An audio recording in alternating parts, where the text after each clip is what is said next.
Polosa, et Simba Lissoute. Pour moi, comme on a kuna, bateau va travailler dans Zambie. En tout cas, Basiba ke musika. Donc là, va, yo ba mission dans ton pays, aux autres comme il faut. Place nous à où est société. Ah?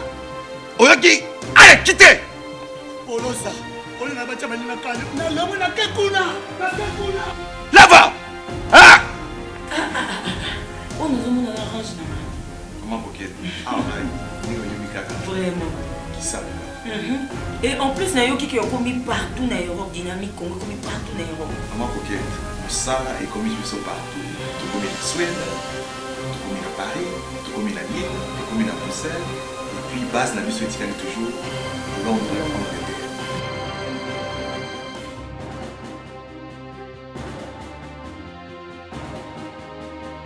Biso na dynamique Congo. Toza ko avancer na nkolo. Très heureux de vous savoir nombreux devant vos postes téléviseurs, devant vos ordinateurs, devant vos smartphones en train de suivre cette émission Actubuzz, cette émission qui refait pour vous l'actualité. Des principaux points vont constituer notre émission aujourd'hui. D'abord, cette affaire du vice-gouverneur de la province du Congo central, M. Justin Luamba. Ces images qui circulent sur les réseaux sociaux, on va essayer d'en parler, mais aussi la sortie du gouvernement, la taille du gouvernement, les profils de ceux qui ont été nommés. C'est ça donc qui va constituer l'ossature de cette émission. Et pour en parler, nous avons fait appel à M. Barnabé Milinganyo Wimana Isombia, analyste politique. C'est avec lui donc nous allons essayer de nous entretenir. M. Barnabé, bonjour. Bonjour, merci beaucoup. J'ai bien prononcé votre nom, j'espère. Ouais, tu es le premier journaliste à le faire très bien sans massacrer. Bravo. D'accord, on va prendre les tout premiers points. C'est cette affaire du vice-gouverneur de la province du Congo central. Je ne sais pas si vous l'avez suivi d'abord. J'ai appris, je n'ai pas vu les images, hein, mais c'est regrettable. C'est regrettable à ce niveau. Comme vice-gouverneur, c'est faire piéger. Oui, la Bible dit tous ceux-là qui ne sont pas remplis du Saint-Esprit se comportent comme des animaux. Tu es vice-gouverneur, tu ne peux pas faire la cour à l'assistant du gouverneur. Tu ne sais pas quelle est la relation qu'il y a entre le gouverneur et son assistante. Deuxièmement, tu réponds à une invitation de l'assistant chez elle. Une villa payée, une villa qui appartient au gouverneur. Donc c'est payé par le gouverneur. Les mobiliers qui sont là, c'est pour le gouverneur. Donc, et puis j'apprends que cette fille-là est de la nerf. Dans toutes ces informations-là, il devrait avoir ça comme vice-gouverneur. Ça revient aussi à un problème d'éthique, un problème de parcours dans les partis politiques. Tu vois, lorsque vous êtes nommé juste parce que vous êtes un dialogiste, un courageux dans les partis politiques, parfois on retombe dans ce genre de problème. Mais aussi si vous êtes issu d'un parti qui ne veille pas sur l'éthique, c'est quelque part quand même la moralité doit poser problème. Il est aussi important de signaler à nous qui sommes acteurs politiques de faire attention avec cette génération de smartphones. Bientôt, il y aura des 3D, hein, il faut faire attention. À ceux-là qui ne peuvent pas se convertir en Jésus-Christ, veillez quand même à éteindre pour qu'il n'y ait pas avoir une bonne lumière ou cacher vos téléphones dans les sacs à main. C'est le seul conseil qu'on peut vous donner. Veillez quand même à cet aspect-là. Comment vous analysez les comportements de nos acteurs politiques, je dirais mieux de nos autorités? Vous avez vu par le passé les images d'un vice-ministre, je crois, des Affaires étrangères. Vous avez vu récemment la vidéo d'un actuel député, ancien ministre des Transports, et aujourd'hui on parle du vice-gouverneur. Mais comment vous analysez au fait ces comportements un peu bizarres? Non, le comportement n'est pas bizarre. Ça a toujours été comme ça généralement. Quelqu'un m'a dit ce matin, si à l'époque de Mobutu il y avait des androïdes, peut-être on verrait l'image de Mobutu sans habit lui aussi. Non, il faut bien filtrer les relations. Mon pasteur m'a toujours dit, on ne peut pas demander à un pécheur d'abandonner le péché. Tu ne peux pas dire à quelqu'un qui commet le péché, ne fais pas le péché. Non. D'ailleurs, il a raison, mon pasteur a raison, parce que ceux qui ont fait des études du cerveau, le cerveau ne retient pas les négatifs. Si tu dis à un enfant, ne fais pas, l'enfant va répéter. Dis à un enfant, au lieu de faire ça, fais ça. Ne mets pas cette bouteille ici, ça c'est un couteau, place le couteau ici. Ça va aider l'enfant. Mais lorsque vous l'interdisez, il ne comprendra pas. Il faut dire à un pécheur que Jésus est bon, que Jésus l'aime, que Dieu est bon, que Dieu l'aime. C'est au Saint-Esprit de faire le reste.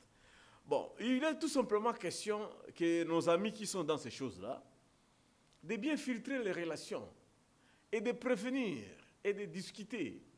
Vous savez, il y avait un moment, les phénomènes pédophilie, hein, on attrapait des gens avec des petites filles, avec des mineurs. Et puis vous dites non, moi je l'ai déjà trouvé des viergers, moi je ne sais pas si elle était mineure ou comment. Mais vérifiez la carte au moins. Le minimum, vérifiez la carte. Et les hôtels ont commencé à exiger cela. Maintenant, si vous arrivez à l'hôtel, même si vous allez passer une nuit, on vous demande votre carte. Aujourd'hui, il y a des bureaux pour entrer à la banque, consort, on vous demande au moins une carte. Alors, si tu fais la cour à une fille, vérifiez au moins si elle est majeure, et puis vérifiez au moins si elle a caché son téléphone, et puis là, vous allez là, vérifiez s'il n'y a pas de caméra. Mais reste croyant en Jésus-Christ. Est-ce que vous pensez que ce qui vient d'arriver au vice-gouverneur de la province du Congo central, c'est un coup monté, je ne sais pas moi, pour lui descendre politiquement? En politique, rien n'est exclu. Hein? Rien n'est exclu. Il faut avoir tout ça en tête. Nous qui sommes en politique, à chaque instant, même en répondant à vos questions peuvent m'aider à hausser ma notoriété, tout comme ça peut aussi me rabattre. Donc il y a toujours des pièges à tout moment. Mais je viens d'apprendre que la fille a retiré la plainte, sous prétexte que c'est tout le ticket maintenant qui est menacé. On soupçonne que c'est le gouverneur qui aurait monté les coups contre le vice-gouverneur. Est-ce qu'on peut parler à ce stade de la complicité du gouverneur aussi dans cette histoire? Ça tire dans tous les sens, ça tourne dans tous les sens, on en parle dans tous les sens. Maintenant, j'apprends que c'est tout le ticket maintenant qui est menacé, parce que quand on les a votés, on a voté les gouverneurs et le vice-gouverneur. Le vice-gouverneur n'est pas mort. C'est quand le vice-gouverneur est mort qu'on peut dire, bon, écoutez, les titulaires restent, on désigne notre vice-gouverneur. Maintenant, l'Assemblée provinciale du Congo central commence à profiter pour qu'on élague les deux et qu'on vote un nouveau gouverneur. Donc, ils ont mal calculé. Si c'était un coup, on ne sait pas comment ça va jouer. Est-ce que notre Parlement peut imaginer un projet de loi allant ou visant à mettre un peu stop à cette histoire de cybercriminalité? Bon, oui, tu as raison, hein, les députés peuvent faire ça, mais c'est à la justice. Cette question revient à la justice. Il y a beaucoup de matières sur l'éthique, hein, il y a beaucoup de jurisprudence. Hein, nous avons connu les Voloko, les Diomi et tant d'autres qui ont fait la prison pour ça. Mais on n'a pas encore arrêté la personne qui a filmé. Hein, il faudrait aussi qu'on ait des cas où une fille qui a été consentante, comme on a vu avec Neymar. Hein, Neymar a eu un problème comme ça. Une fille est venue du Brésil. Mais Neymar est allé présenter toute la conversation de mois et de mois. Et il a été démontré que non, la fille d'abord était consentante, mais puis elle a voulu jouer pour tuer seulement la carrière de Neymar. Et aujourd'hui, la fille, Neymar n'est plus poursuivie. Donc c'est un problème. Il nous arrive parfois, les filles qui ont faim, elles veulent gagner beaucoup en une fois. Hein, Monica Lewinsky a voulu avoir des problèmes avec Bill Clinton comme ça. Nous avons connu le cas de représentant de FMI, hein, qui a voulu Dominique Strauss-Kahn, où une fille de chambre a été influencée par son copain pour dire que, écoutez, c'est quand même quelqu'un de FMI, si tu peux en profiter. Donc, comme l'autre était vice-gouverneur, on a voulu le faire peut-être pour soutirer quelques billets de banque. Je n'encourage pas, je demande aux filles que Dieu vous voie, comme on dit. À votre avis, quelle était la nécessité d'étaler ces images sur la toile? Non, c'est la mauvaise foi, c'est la haine. Ça, c'est le diable. Hein. Vous savez, encore une fois, je fais référence à mon pasteur qui dit que lorsque un couple est en instance de divorce, celui qui vous aimait autant, il va vous détester, il va chercher à déverser le venin pour vous faire trop de mal. Donc, ça, c'est le diable. Et voilà les conséquences du péché, encore une fois. Et aussi le choix des mauvais amis. Nous devons quand même apprendre aussi à savoir qui fréquenter. Ça arrive souvent, mais il faut faire attention. Il faut vraiment faire attention. Voilà, on va parler du gouvernement. 7 mois depuis que le président était en place, il n'y avait pas de gouvernement. On a passé plusieurs mois dans les négociations et finalement le gouvernement est là. On parle des 66 ministères au lieu des 65 comme convenu. D'abord, la taille de ces gouvernements, est-ce que vous les trouvez budgétivores comme les communs des mortels l'estiment? Non, merci beaucoup. Il faut féliciter le président Félix. Féliciter le président Kabila et le Premier ministre Ilunga. Merci de nous avoir donné le gouvernement. C'est pratiquement 9 mois après. Donc, en matière de gynécologie obstétricienne, il est toujours dit que lorsqu'il y a une grossesse à 8 mois, un jour, on compte déjà 9 mois.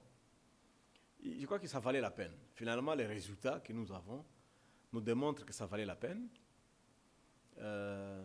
Voyez le temps que ça a pris pour avoir un Premier ministre.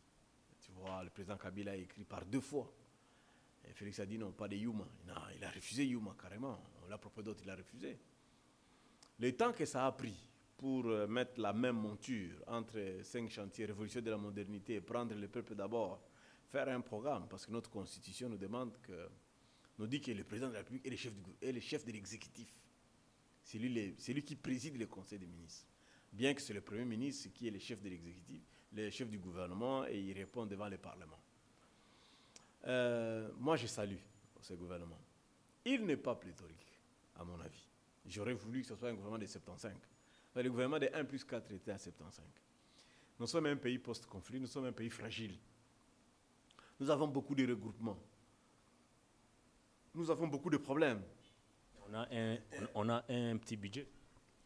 Non, ne tombez pas dans les pièges de ceux-là qui disent que les États-Unis ont seulement 11 ministres. Les ministres des États-Unis sont payés $1 million. Vous avez 11 ministres, ils sont payés à $1 million. Et vous avez 65 ministres qui sont payés à moins de 10 000. Non, ce n'est pas beaucoup. Et puis, être ministre, c'est quand même un homme d'État. Il ne faut pas désacraliser. Les médecins veulent qu'on augmente les salaires. Les députés veulent qu'on augmente les salaires. Les enseignants veulent qu'on augmente les... Et pourquoi vous vous moquez du standing de ministre? Être ministre, c'est quand même une grâce. C'est ça, c'est Dieu, celle qui met les gens. Tu ne peux pas être ministre comme ça. C'est Dieu qui fera de toi ministre. Il ne faut pas banaliser ça. D'ailleurs, il faut encore élever. Il faut encore élever les revenus des ministres. Si un ministre peut toucher 100 000, $200 000, ça fera de lui un peu plus stable. Peut-être qu'il ne va pas retomber dans... Et dans tout ça, où vous situez les enseignants et les militaires, les fonctionnaires de l'État? Ils sont toujours... Un ministre doit toucher 100 000. Ils sont là où ils sont comme enseignants. Ils sont là où ils sont comme... Avec l'air 30 000 francs. Non, ça va évoluer. Vous savez, il suffit de donner de la valeur à cet argent-là, par exemple. Il suffit de donner de la valeur à cet argent-là. Si vous instaurez le système de cantine, vous instaurez un système de... Écoute, je vais te donner un exemple. Moi, j'ai grandi, par exemple, à l'Okimo, fils de Mindo de Kilomoto. Même ceux qui étaient à la SNEL, ceux qui habitent vers Inga. Nous, à Kilomoto, les agents, ils avaient des villas, donc des résidences, meublées. Nous, on venait seulement avec nos habits. Chaque mois, Kilomoto nous donnait des caisses de poissons, sacs de riz, sacs de... Jekamine faisait tout ça. Au finish, mais on était encore des enfants, on ne se demandait pas à combien coûtaient les salaires de nos parents. Lorsqu'on a vérifié, il paraît que ce n'était pas grand, ce n'était pas aussi extraordinaire. Non, l'État peut mettre d'autres faveurs, mettre les trains, réduire les transports en commun, réduire les carburants, tu vois, fournir la nourriture, réhabiliter les infrastructures, nous permettre de bien circuler, sécuriser la nation. C'est ce qui va faire que cette affaire-là sera valorisée. Je vais te donner 2 exemples. 20 litres de lait. Hein? 20 litres. Tu as un bidon de 20 litres en Ouganda. 20 litres, s'il te plaît. Ça coûte $2. $2. Donc ici, chez nous, 3 000 francs, tu as un bidon de 20 litres de lait. Si tu es célibataire comme toi, tu peux boire ça un mois. Si tu as des enfants, tu peux boire ça un mois. Donc, voilà la manière dont il faut faire. Je vais te donner un deuxième exemple. Si tu es à Kigali, tu es dans un restaurant, tu demandes le poisson, il n'y en a pas. À Kigali, dans des restaurants, on ne vend pas les poissons. Pourquoi? Parce que le Rwanda ne produit pas de poissons au niveau de Kigali. Ça, tu peux avoir à Tchangougou, peut-être à Gisenyi. Mais la viande, il y en a. Et pourtant, en RDC, nous avons le lac, 2 lacs Tanganyika, lac Kivu, en Ouganda, vous avez la Idi Amin, avec beaucoup de poissons. Mais elles ne mangent pas ça. Le patriotisme a atteint un autre niveau. Nous, ici, nous consommons les Thompson. C'est dans chaque maison, on mange des Thompson. Ça vient de Namibie. Nous devons quand même élever notre niveau de patriotisme et refuser de manger les Thompson, parce que ça vient de Namibie, tout simplement. Et consommons le poulet de Daipen ici, ou consommons nos poissons du fleuve. C'est à cela qu'il faut révolutionner la mentalité. On ne peut pas changer notre mentalité. Tu ne peux pas demander à quelqu'un qui est habitué à manger des choukwang de changer. Mais révolutionnez un peu. Ne mangez pas les choukwang venant de la Chine. Hein? Mangez un peu le riz de Bumba, mangez les poissons du fleuve, mangez les bitekuteku, les ndembi qu'on vend ici. C'est ce qu'on nous demande. Et les 30 000, 60 000, ça sera suffisant. Moi, j'ai toujours dénoncé l'attitude des syndicats, des enseignants, des médecins, consorts. On les a vus avoir des camionnettes ici, non? S'ils avaient faim, est-ce qu'ils allaient courir derrière les camionnettes? C'est tous les jours qui font ce genre de pression. Nous tous, nous avons des enfants. Moi, je suis à plus de 5 000 $ chaque mois. Chaque année, les minervales de mes enfants, dans l'école où étudient mes enfants. Ça pèse terriblement. Voilà, on va continuer toujours de parler du gouvernement. Et on parle des 77% des nouvelles figures qui vont faire leur entrée au gouvernement et je crois 23% seulement des anciennes figures. D'abord, est-ce que vous voyez ces anciennes figures, les Thomas Louaka sur qui pèsent les dossiers des routes inachevées, les Germain Kambinga avec l'argent du FP, est-ce que vous voyez plutôt ces gens changer facilement comme ça parce qu'ils sont dirigés par Fatih? Je crois que s'ils confondent Félix à Kabila, ils vont se retrouver à Zoom. Félix et Kabila, actuellement, sont presque des jumeaux. Kabila, quand il a pris le pouvoir... Il ne se sépare plus. Ça, c'est très bien. C'est très bien. En Tanzanie, tous les anciens présidents voyagent avec le président en fonction, marchent sur les tapis rouges ensemble. Au Burundi, ils sont ensemble aussi. Nous aussi, on doit faire la même chose. En Afrique du Sud, ils sont aussi ensemble. Si Félix doit tout le temps être avec Kabila au nom de la paix, il n'y a pas...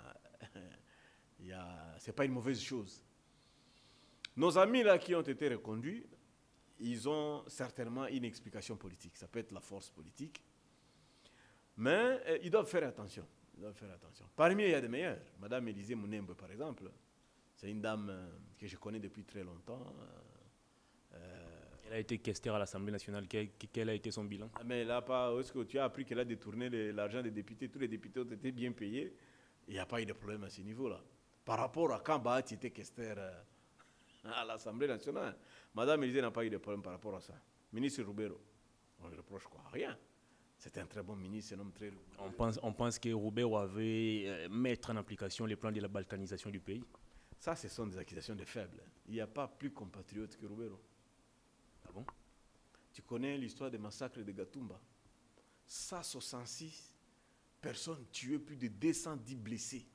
Sur les 166, il y avait neveux, nièces, tantes, famille biologique de Maître Azaras Roubero. Et à l'époque, il était vice-président en charge de défense et politique. Et il avait l'armée. Mais il est venu à Kinshasa. Et il continue à réclamer justice, bien que lui-même a fait l'intérim du ministère de la Justice. Qui dans ces pays a déjà perdu des membres de famille comme Roubero? Et continuer à souhaiter que les pays soient là. Non, il ne faut pas suivre ce genre de discours. Ça, c'est des discours de faibles. Ce sont des gens qui sont hyper compétents. Il faut aussi les reconnaître. Thomas Louaka, malheureusement, Los Angeles, l'homme qu'on appelle communément, je connais le Congo, a eu le malheur d'être ministre de TP pendant la période électorale. On n'avait pas l'argent pour faire les infrastructures.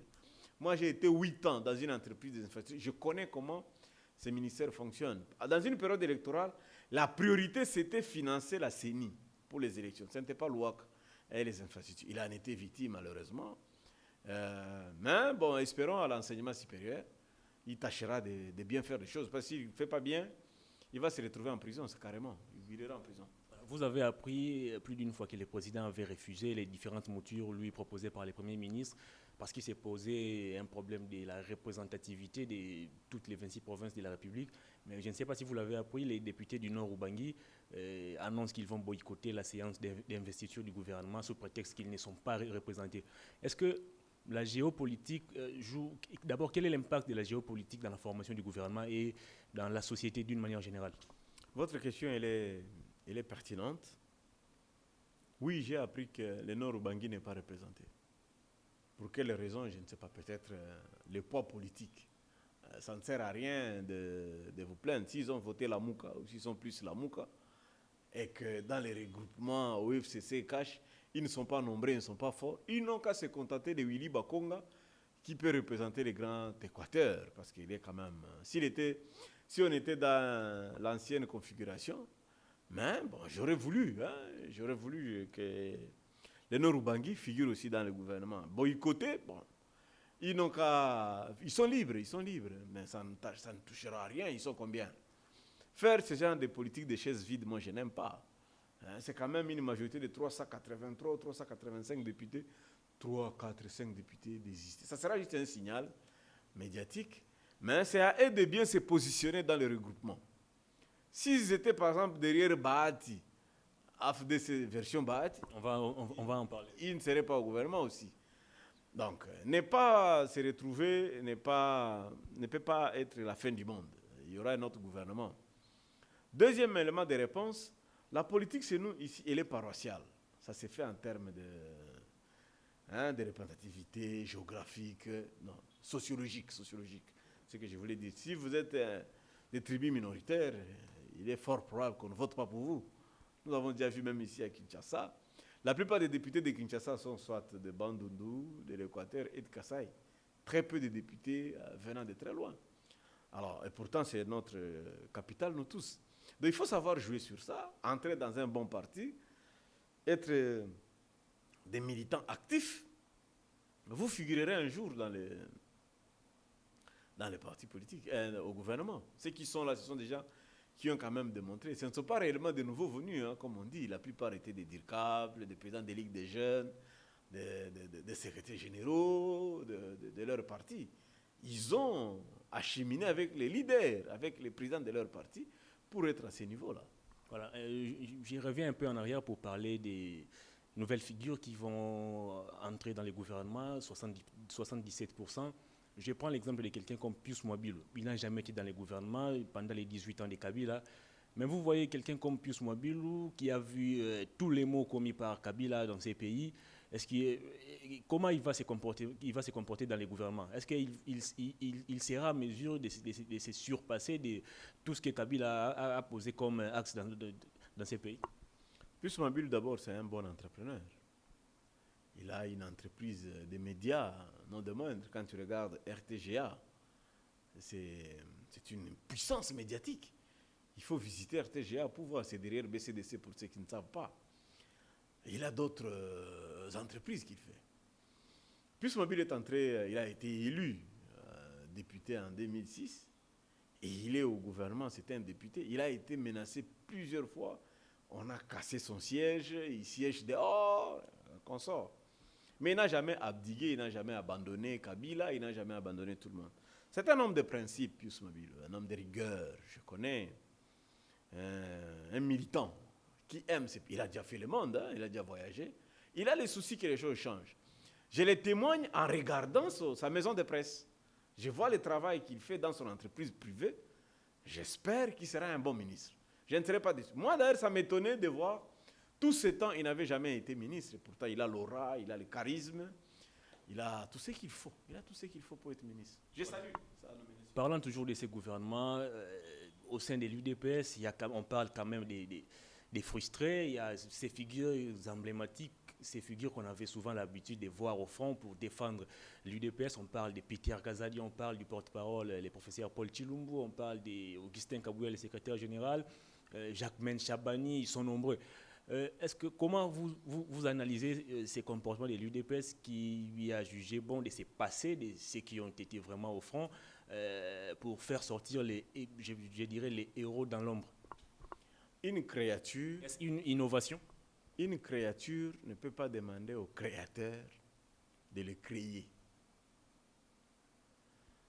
L'UDPS a commis une bêtise. Il y a même les pionniers de l'UDPS, l'un des pionniers, Corneille Moulumba, qui ce matin a déclaré que ceux qui ont été envoyés dans les gouvernements sur la liste UDPS ne sont pas des militants, ils n'ont jamais milité, soit ils n'ont pas vraiment milité au sein de l'UDPS. Ils veulent commettre l'erreur du Parti socialiste avec François Hollande. C'est à l'UDPS de mobiliser, c'est à l'UDPS d'appuyer le président. Ils peuvent ne pas être au gouvernement. Si pour stabiliser le régime Félix, il faut céder des postes, c'était à eux de céder. Kabila l'a toujours fait. Chaque fois qu'il y avait remaniement, les PPRD perdaient toujours de postes ministériels au nom de la paix. Je te donne un deuxième exemple. Actuellement, le PPRD a 118 députés dans cette législature. 118. 16 ministères. Ils n'ont eu que 16, d'ailleurs 11 ou 12 plus 4 vice-ministres. Tu comprends? Mais l'UDPS a 32 députés seulement. Ils ont eu combien? UDPS, ils ont mis combien? Une bonne dizaine. 15, tu comprends? Ceux qui ont 118 députés ont eu 16. Vous qui avez 32, vous avez 15 ministres. Et vous voulez quoi? Je salue le secrétaire général Augustin. Il a dit sur un des médias ici, Top Congo, que le président Félix lui a posé la question, veux-tu entrer au gouvernement? Il a dit, non, monsieur le président, je préfère servir le parti. Voilà un bon militant. Mais les Jacquemin Chaban, dont tu as cité, ils ont écrit des lettres au président. Vous menacez quoi? Vous menacez quoi? Ils ont cru qu'en étant pionnier, que vous allez intimider le président. Le président ne peut pas être intimidé. Le parti présidentiel n'est pas un parti à être intimidé.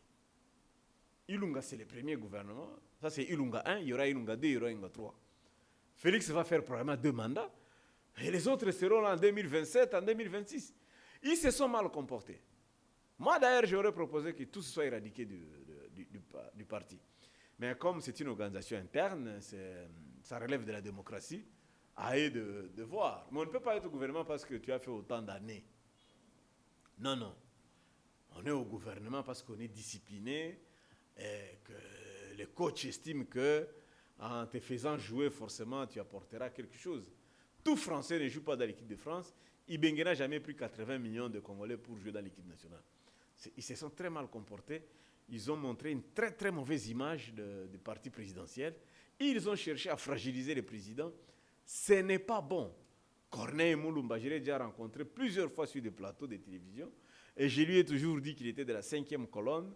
C'est un opportuniste. Il ne peut pas se comporter comme ça. Ce n'est pas à faire ce genre de déclaration qu'il va intimider. Voyez par exemple, lorsque Félix cède un poste militaire à Kibasa, IDPS Kibasa. Voilà un allié de plus de 30 ans qui est toujours en dehors des institutions et continue à se battre. Et ils étaient les premiers à soutenir Félix après l'UNC. Pouf, IDPS Kibasa a soutenu. Qui est venu après? Vous voulez quoi? Laurent Batoumon a fait beaucoup de bruit ici. C'est grâce à Laurent Batoumon que, par exemple, en insistant, en voulant être forcément gouverneur, que l'IDPS n'a pas arraché beaucoup d'autres opportunités. Est-ce que vous voyez Kinké Moulumba s'incliner face à cette décision ou dans les jours qui viennent, il risque aussi de faire une opposition farouche au président? Non, je le connais, prof. Je connais, prof. Il partira certainement. Il partira, mais... Il partira ou à la Mouka ou il va rentrer encore au FCC? Bon, de toute façon, il est déjà parti de partout. Il était avec Mobutu, il était au RCD, il a créé le RCD Congo, il a été avec Kagame, il a été avec Kabila, il a fait Kabila Désir, il a été candidat président, il a été avec Fachi. Les trains continuent, les trains Kinké continuent. Il sera avec la Mouka, il sera avec n'importe qui. Lui, il est toujours avec des gens, il n'y a pas de problème par rapport à ça. Que ça ne te gêne pas, c'est un journaliste, un bon journaliste. Il était ministre et le lendemain, on l'a vu à la dernière conférence de presse de Kabila. Il était assis comme journaliste, comme tout le monde. C'est un journaliste qui n'a qu'à faire son travail. Est-ce que tous ces alliés et tous ceux qui ont apporté un soutien au président de la République quand il battait encore sa campagne électorale, je vois ici quelques cadres de la Mouka, notamment Délice Sanga, Claudel Loubaya, est-ce que Fachi va leur récupérer dans le prochain gouvernement, quand il y aura remaniement, où vous voyez le président de la République se débarrasser pour de bon? Plusieurs fois sur le plateau de télévision, M. Ramazani, Maître Ramazani, qui est porte-parole adjoint de l'Envol, nous a toujours cassé les oreilles en disant que Envol n'était pas demandeur de poste. Tant mieux, parce qu'il n'y en avait pas beaucoup. Tu sais, au FCC, il y a plus de 330 partis politiques et regroupements. Ils sont à peu près 99 regroupements, une centaine de regroupements, plus de 300 partis. Pour 42 postes. Lorsque vous avez des gens qui disent qu'ils ne sont pas demandeurs, on ne peut que saluer. Sanga, je le connais, c'est un homme... C'est Sanga, oui, c'est Sanga. L'autorité morale de l'Envol, député élu. C'est un homme réfléchi, structuré. Lui, il a un autre combat. Lui, maintenant, il est dans la révision de la Constitution. Il demande qu'on révise la Constitution. C'est ça sa lutte. il a estimé qu'il n'a pas le temps à perdre au gouvernement. Donc, il reste allié, ami du président. Il était avec le président parce qu'il était dans l'ensemble. Mais comment il peut rester allié du président alors que son parti politique se trouve dans les regroupements politiques ensemble qui appartient à la Mouka? Non, ça s'appelle tout simplement des alliances des circonstances. C'était une alliance pendant la période électorale. Il a fait ça comme ça. Alors que pendant cette même période électorale, la Mouka est ensemble avec comme candidat Martin Fayoul. N'est-ce pas ça une sorte d'opportunisme politique? Tu as raison, tu as raison. Il a estimé que s'il présentait Fayoul dans son Kasaï natal, il ne serait pas élu. Il a préféré vendre Félix. Cela ne veut pas dire que tout celui qui a vendu Félix devrait être au gouvernement. Non. Encore une fois, je répète, là, nous avons Ilunga 1. Il y aura Ilunga 3, il y aura Ilunga 4. Ceux qui sont là, forcément, jusqu'à la fin de leur mandat, nous avons Imatata 1, nous avons Imatata 2 aussi. Ne vous en faites pas. Que ceux qui sont là commencent à bien travailler, qu'ils justifient la confiance que les chefs leur ont accordée. Et ça va aller. Ceux qui vont mal travailler, ils vont être remplacés. Ou ceux qui vont être pris en flagrance délit, comme ceux que nous sommes en train d'assister, ils se feront remplacer. De toute façon, les meilleurs sont nombreux. Nombreux sont meilleurs. Ils sont dehors, en dehors du gouvernement. Voilà, on va maintenant parler du cas Bahati Lukwebo qui a été exclu du FCC. Malgré ça, il s'est réclamé toujours de la majorité parlementaire. Il réclamait son quota au gouvernement. Il ne l'a pas obtenu. C'est plutôt la dame Nenenkulu qui était restée au FCC qui a obtenu les quotas de l'AFDC et alliés. Comment vous jugez cette position du président de la République qui, dans l'opposition, avait combattu je dirais les débauchages et même les dédoublements des partis politiques, mais maintenant là, il vient de cautionner les dédoublements et même les débauchages, parce que le ministère de l'Intérieur ne reconnaît qu'une seule AFDC est alliée. Non. Nos amis de AFDC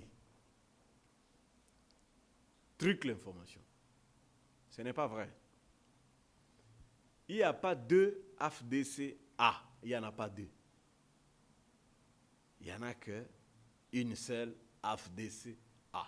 Dirigée par Bahati Lukwebo. Faux. Dirigée par Madame Mami Kazang, je crois. J'ai vu le journal officiel. Au ministère de l'Intérieur, une seule alliance AFDC-A est enregistrée comme regroupement. Avec une dame, c'est une femme qui est présidente de AFDC-A. Ce n'est pas Madame Nenenkulu. Là, c'est Madame Marie, quelque chose comme ça, Kazang. J'ai retenu le dernier nom, Kazang. Dans ce regroupement, vous avez 31 partis politiques. 31. AFDC de Bahati est 6e sur la liste. Celui qui a écrit la lettre au ministère de l'Intérieur est le secrétaire général du parti. Nulle part Bahati a signé un document où il est autorité, où il est chef de AFDC-A. Parce qu'il était au gouvernement, il était autorité morale. Il était supposé ne pas gérer ces choses-là. Un élément à signaler. Confère journal officiel. Deuxième élément. Monsieur Bahati est égoïste. Ce n'est pas bien ce qu'il a fait. Il a sacrifié, il a voulu sacrifier ou il a sacrifié les autres pour son intérêt personnel. C'est mauvais ce qu'il a fait. Mais comment ça, quelqu'un qui était deuxième force d'un grand regroupement politique comme les FCC, il réclame, je dirais, sa part des gâteaux et puis il est exclu? Il réclamait sa part des gâteaux, c'est ça l'égoïsme. Mais s'il réclamait la part du gâteau de l'AFDC et alliés, bien sûr. Il n'y a plus de secret par rapport à ça. Kabila a toujours beaucoup donné à Bahati depuis longtemps. Même dans le gouvernement Félix ici. Bahati devrait être vice-premier ministre. Il devrait avoir un ministre d'État. Il devrait avoir un ministre. Il devrait avoir un vice-ministre. Ce qui n'a pas été fait. Ils ont Nenenkulu ministre. Steve Mbikai est ministre. Okito, élu de Bukavu, est ministre.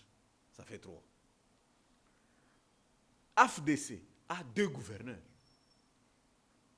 Celui d'ici qui en a 1. Ils ont 7 vice-gouverneurs. Ce n'était pas un cadeau de Kabila. Ils ont 11 présidents des assemblées provinciales.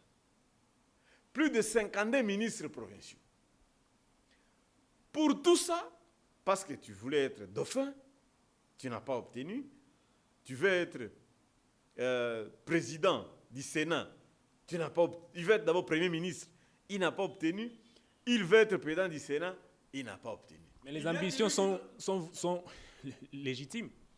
Mais Jésus a donné sa vie pour les autres. Les ambitions, il faut savoir donner pour les autres. Si Kabila a cédé, il n'a pas voulu faire le 3e mandat, c'était pour éviter la guerre dans ce pays. Il faut savoir se sacrifier. Il a cédé après plusieurs pressions. Non, aucune. Il a respecté les mandats normalement. Son mandat avait pris fin depuis 2016. Oui, mais il n'y avait pas l'argent. Il est parti en 2018. Non, il n'y avait pas l'argent seulement pour organiser les élections. Gouverner, c'est prévoir. Oui, ça fait partie. Ça fait partie. Et si Bahati sait gouverner cette alliance, il devrait savoir, je préfère avoir 4 postes ministériels, moi je n'entre pas, et j'essaie de tout ça aux autres. Pourquoi seulement? Tu vois, ce qui gêne ces Bahati, c'est qu'il était demandeur. Il réclamait ou il était demandeur? Demandeur, il ne réclamait pas. Il était demandeur. Il a dit, moi je suis dauphin, candidat dauphin. Moi je suis candidat premier ministre. Moi je suis candidat président du Sénat.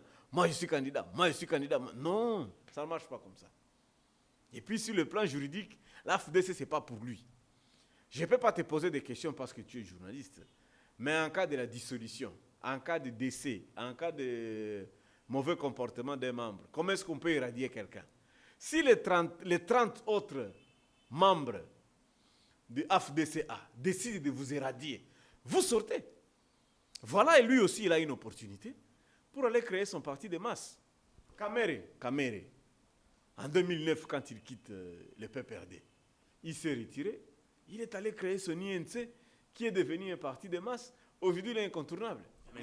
Mais Bahati aussi est parti du FCC avec son parti politique d'abord et puis son regroupement politique. Il savait que le gouvernement, ça serait un gouvernement de coalition entre le FCC et les CACH. Où est-ce que lui, il est allé trouver que le gouvernement devrait être maintenant un gouvernement de la majorité parlementaire?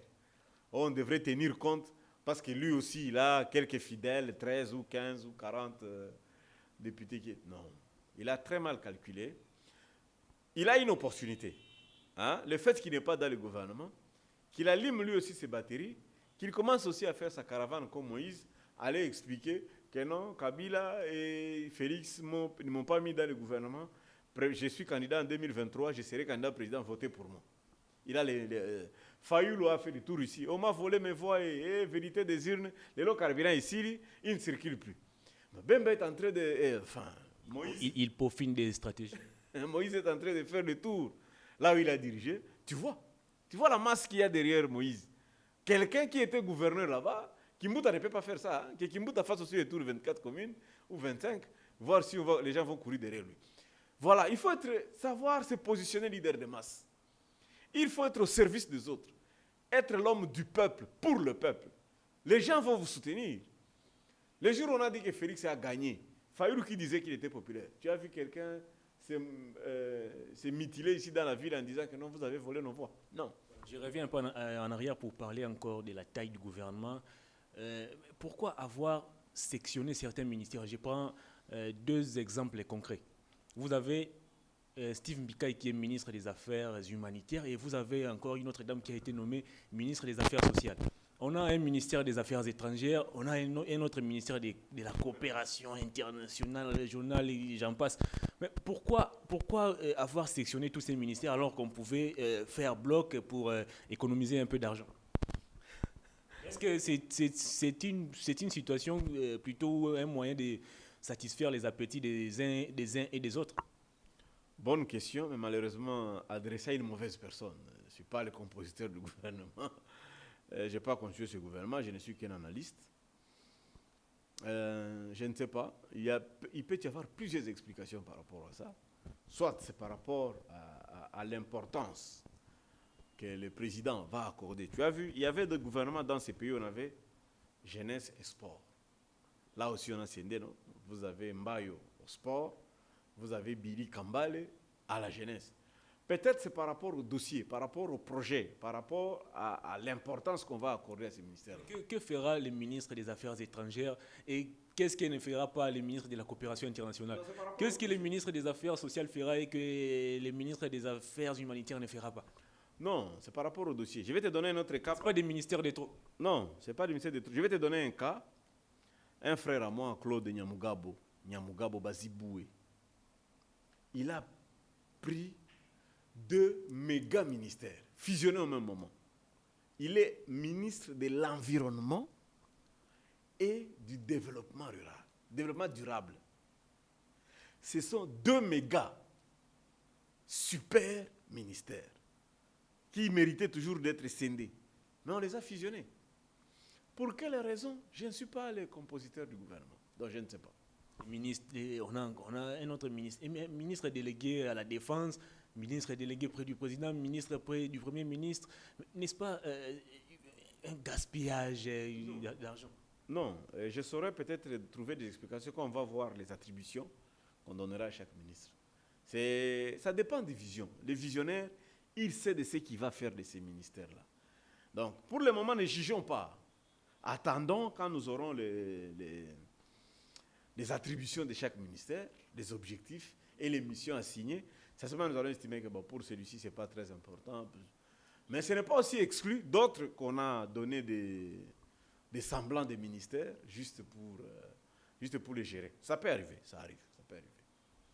Une dernière question avant de nous séparer. Comment vous voyez les profils d'une manière générale de ceux qui vont composer les gouvernements et quelles sont les attentes et les défis qui attendent ces gouvernements, ces premiers gouvernements de Fachi?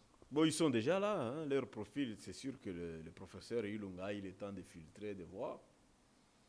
Moi, le plus grand défi, le plus grand en tout cas, c'est la justice. Je propose que ce gouvernement travaille sérieusement pour la justice. Nous voudrions quand même avoir un état de droit réellement, avec de beaux magistrats, de très bons, bien formés, ainsi de suite, dont la moralité quand même doit être exemplaire. De 2, que ce gouvernement se concentre sur l'entrepreneuriat des jeunes. Parce qu'ici, on est mal éduqué, nous croyons que le social, c'est la manne qui va encore tomber. Non, ce n'est pas ça. Nous devons être à mesure d'aider les gens, des jeunes entreprises médiatiques comme la vôtre, que vous ayez des facilités d'avoir des crédits, qu'on vous laisse la facilité de faire de vos reportages et que vous soyez des grandes entreprises. Moi-même, tu vois, j'ai un tableau ici, ça c'est mon cabinet. Moi, je suis coach en performance des leaders liés aux résultats et en développement durable. J'ai des clients qui arrivent, nous faisons des coachings. Il faut que l'État nous aide avec des moyens de financement, mais pas nous distribuer de pain. Non, non, que chaque Congolais puisse réfléchir comment est-ce qu'il peut produire un pain pour ses enfants, parce qu'il est toujours dit, plus $1 c'est s'enrichir, moins $1 c'est s'appauvrir. Nous sommes arrivés à la fin de cette émission. Je préfère que vous regardez cette caméra et puis vous allez vous adresser en lingala. Moi, un message à Soukana, Bakongolais, Nyoso, Balandi Bissou, Namokil Mobimba. Bon, merci beaucoup. Nandenge Boyeko Kotalanga. Topambola kaka gouvernement Oyo. Nzamba pambola mokonzi mboka. Nzamba pambola mwasi na ye. Nzamba pambola bana na ye. Nzamba pambola ba collaborateur Nyoso bazako sala elongo na président de la République. Moka Koswa na premier ministre na biso bakende na parlement ba investir bango ba banda misala ba sala kaka pona biso ba congolais ba sala pona lokuma mboko parce que toza kaka na Congo oyo toza na biloko mibalete nzamba pesi biso kaka biso na bango ba ministre eloko obelese moko nde Congo oyo to sakana na ngote toza na ba congolais ba sala box ilunga uti ko beta russe moko awa ba congolais ba msuba okende ko beta ba football libanda ba musicien na biso baza ko honorer mboka biso ba politicien peu cette fois-ci to sunga quand même mboka oyo to tombola nkita ekolo comme on dit nzamba pambola bino. Monsieur Barnabé Milinganyo, merci de répondre à notre invitation. Merci beaucoup, c'était un plaisir pour moi aussi. Ça n'est donc fini pour ces nouveaux numéros de votre magazine ActuBuzz. Mesdames et messieurs, vous avez été très nombreux à nous suivre. Nous vous disons merci et nous vous demandons de continuer à vous abonner très massivement à notre chaîne Congo Buzz TV. Partagez aussi nos vidéos. Merci également à Néhémie qui était derrière cette caméra pour vous proposer ces belles images. Merci à tous les Congolais de la diaspora, à Médé Matonga, Merdi, Pomu depuis les États-Unis. Je vous dis au revoir et à bientôt.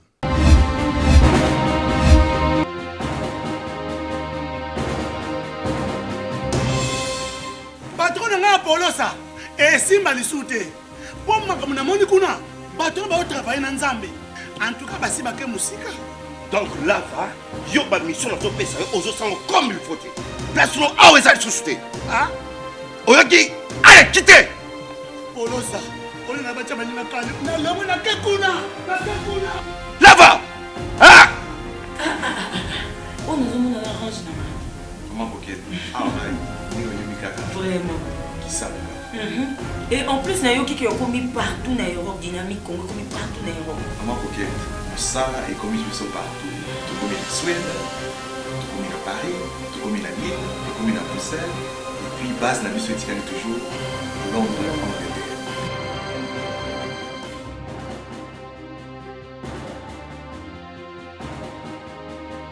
biso na dynamique Congo toza ko avancer na nkolo.